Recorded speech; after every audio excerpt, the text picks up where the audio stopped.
My dear readers, listeners, and of course friends. The disquisition on aura contamination among Tzimisce fleshcrafting Diablerists presents an arcane yet captivating exploration into the interplay between the esoteric practice of vicissitude and the metaphysical implications of Diablerie. This topic, replete with its labyrinthine intricacies, beckons a thorough examination of the Tzimisce clan's unique proclivities and their consequent ontological ramifications. The Tzimisce, known for their mastery over flesh and bone through vicissitude, exhibit a profound capacity for transformation that transcends mere physical alteration, reaching into the very essence of vampiric being. At the outset, it is imperative to elucidate the nature of vicissitude. This discipline, distinct in its grotesque creativity, enables the Tzimisce to sculpt flesh, crafting and recrafting their forms and those of others with an artistry that borders on the divine. Yet this power, while ostensibly corporeal, extends its tendrils into the metaphysical plane. The manipulation of flesh is intrinsically linked to the manipulation of essence, for in the vampiric ontology, body and soul are inexorably intertwined. The alteration of one inevitably precipitates the alteration of the other, engendering a symbiotic relationship that defies simplistic interpretation. Diablerie, the act of consuming another vampire's soul, is an equally complex phenomenon. This practice, viewed with revulsion and fear by many within the kindred society, involves the absorption of the victim's vitae and soul, effectively subsuming their power and essence into the Diablerist. The implications of this act are manifold, resulting in both immediate and long-term effects on the Diablerist's aura. The aura, a luminous emanation representing the individual's spiritual and emotional state, becomes a canvas marred by the violent act of soul consumption. The intersection of vicissitude and diablerie within the Tzimisce clan presents a unique case study in the contamination and alteration of auras. The process of diablerie inherently introduces foreign essences into the Diablerist, a phenomenon that is magnified and complicated by the concurrent practice of vicissitude. The Tzimisce's preternatural affinity for fleshcrafting does not merely alter their physical form, but also reconfigures their spiritual and metaphysical essence, leading to a profound and often grotesque distortion of the aura. Post-diablerie, a Tzimisce fleshcrafter's aura is subject to a multifaceted contamination. The initial act of diablerie infuses the Diablerist's aura with the essence of the consumed vampire, resulting in an immediate and perceptible change.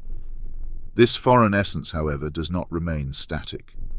The ongoing practice of vicissitude acts as a catalyst for further transformation, as the Tzimisce's continued manipulation of their own form perpetuates and exacerbates the aura's contamination. The flesh-crafted alterations serve as conduits for the residual energies of the diablerized essence, perpetually reconfiguring and distorting the aura in unpredictable ways. The contamination manifests in several distinct forms. First, there is the phenomenon of spectral overlay, wherein the aura exhibits residual traces of the diablerized victim. This overlay can manifest as spectral images or phantasms that intermittently appear within the Diablerist's aura, often reflecting the emotional and spiritual turmoil of the consumed soul. These phantasms are not mere echoes, but active distortions, influencing the Diablerist's own spiritual state, and occasionally exerting a degree of autonomous influence. Second, the practice of vicissitude compounds the contamination through the creation of metaphysical chimeras. As the Tzimisce molds and remolds their flesh, the latent energies of the consumed soul intermingle with their own, giving rise to hybrid spiritual entities. These chimeras, born of the amalgamation of the Diablerist's essence and the residual energies of the consumed soul, are a testament to the profound impact of vicissitude on the aura. They serve as both markers of the Tzimisce's power and harbingers of their spiritual decay. Third, there is the gradual erosion of the Diablerist's original aura. The continuous infusion of foreign essences and the relentless reshaping of the self through vicissitude result in an aura that is increasingly alien and unrecognizable. This erosion is not merely a matter of aesthetic alteration, but a profound existential transformation.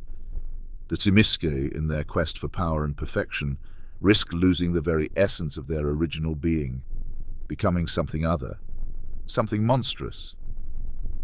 The contamination and alteration of auras among Tzimisce fleshcrafting Diablerists is a phenomenon that underscores the intricate relationship between vicissitude and diablerie.